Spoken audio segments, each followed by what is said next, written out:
días, amados hermanos. Uno de los grandes legados que nos dejó el movimiento reformador del siglo XVI fue el rescate de la doctrina del sacerdocio universal de los creyentes. Es decir, que todos los creyentes glorificamos a Dios con nuestras labores, que no existe tal cosa como lo sacro y lo secular, como la Iglesia de Roma había enseñado al pueblo. Ahora, esto tuvo como resultado que los creyentes que no participaban en el clero pensaran que sus labores no tenían relación alguna con Dios, que por medio de ellas no podían glorificarlo. Es decir, una distancia insalvable entre la vida diaria de las personas y el objetivo de la existencia, que es la gloria de Dios. Lutero llegó a expresar lo siguiente: se ha establecido que el Papa, los obispos, los sacerdotes y los monjes sean llamados el estado eclesiástico, y los príncipes, los señores, los artesanos, los agricultores, el estado secular. Es una mentira sutil y un engaño. Que nadie se asuste, y esto por la siguiente causa. Todos los cristianos son en verdad del estado eclesiástico, y entre ellos no hay distingo, sino solo a causa del servicio, del ministerio. Como Pablo dice que todos somos un cuerpo, pero cada miembro tiene su función propia con la cual sirve a los restantes, termina diciendo Lutero. Hace 2 semanas venimos profundizando en torno al significado del mandato de nuestro Señor Jesucristo: si alguno quiere venir en pos de mí, niéguese a sí mismo y tome su cruz y sígame. Porque todo el que quiera salvar su vida la perderá, y todo el que pierda su vida por causa de mí la hallará. Hemos tomado el pensamiento teológico de Paul David Tripp para profundizar en torno a esta expresión de nuestro Señor Jesucristo, y hemos expuesto que negarnos a nosotros mismos es entender que la persona principal de toda la existencia es Dios, y que todo lo que existe le pertenece. Que hallar la vida es vivir para su gloria, y hallar significancia en nuestras posesiones es entender que solamente somos administradores de lo que a Dios le ha placido darnos para utilizarlo en pos de su gloria.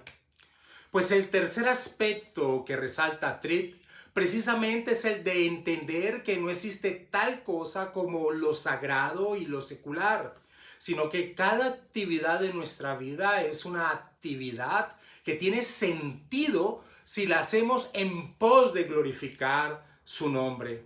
Tripp comenta lo siguiente: los seres humanos tienden a darle sentido a la vida dividiéndola en categorías significativas.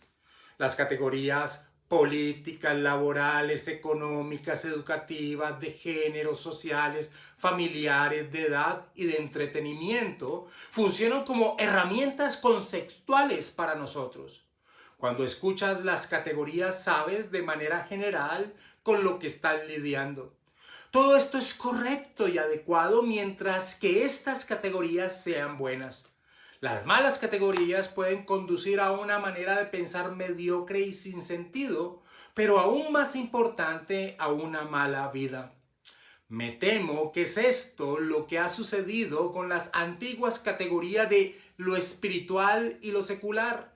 No puedes tomar seriamente las primeras palabras de la Biblia: en el principio creó Dios, y seguir cómodamente dividiendo tu mundo entre lo secular y lo espiritual. Ahora, yo sé que hay proyectos en la vida que son consistentemente religiosos y que hay actividades que decididamente no lo son, pero no es eso de lo que estamos hablando aquí. Estamos hablando acerca de dividir tu vida en cosas que tienen que ver con Dios y cosas que no. O más peligroso aún, de cosas en la vida que le pertenecen a Dios y cosas que te pertenecen a ti. De esta manera, a Dios le toca la parte religiosa, devocional y eclesiástica de tu vida, y todo lo demás es secular. Es decir, no está necesariamente conectado con la parte espiritual de tu vida, con tal de que en esas áreas estés guardando los 10 mandamientos. Las primeras palabras de la vida te alertan de inmediato sobre el hecho de que no puedes dividir la vida de esta manera. no puede ser segmentada en lo espiritual y lo secular. Dios y lo mío, lo religioso y lo no religioso, la fe y los hechos o cualquier otra categoría que uses para separar las cosas que tienen que ver con Dios y las que no. Hacer esto te lleva a una peligrosa esquizofrenia del corazón que crea caos a nivel callejero. Ya que todo en la vida fue hecho por Dios, es lógico concluir que todo existe a través de Él, subsiste por Él y es diseñado para operar de acuerdo a su plan. No hay una dimensión puramente secular en tu vida. Tu misma existencia como ser humano, hecho a la imagen de Dios, te conecta con Él todo el tiempo. A donde quieras que vayas y en todo lo que hagas vas a encontrar cosas que fueron hechas por Él y que te conectan nuevamente a Él. Él se revela a sí mismo de maneras poderosas en su creación. Dios es inescapable. Él es literalmente el medio ambiente en el cual vives. Como lo he dicho muchas veces, no puedes levantarte en la mañana sin tropezar con Dios. Amados hermanos, el apóstol Pablo expresa: si alguno habla conforme a las palabras de Dios, si alguno ministre conforme al poder que Dios da, para que en todo Dios sea glorificado por Jesucristo, a quien pertenecen la gloria y el imperio por los siglos de los siglos. Amén. Amados hermanos, así Tripp señala entonces este aspecto de que no podemos dividir la vida en cosas sacras y cosas seculares.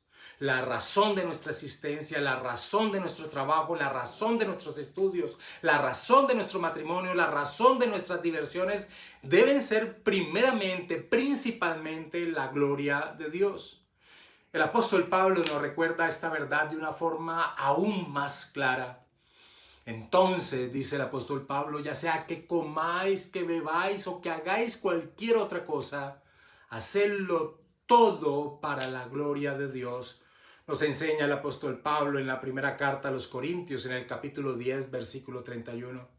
Así que, amados hermanos, negarnos a nosotros mismos también implica entender que no hay áreas en nuestra vida que sean seculares y áreas religiosas, sino que toda nuestra vida es una vida que debe guiarnos a glorificarlo.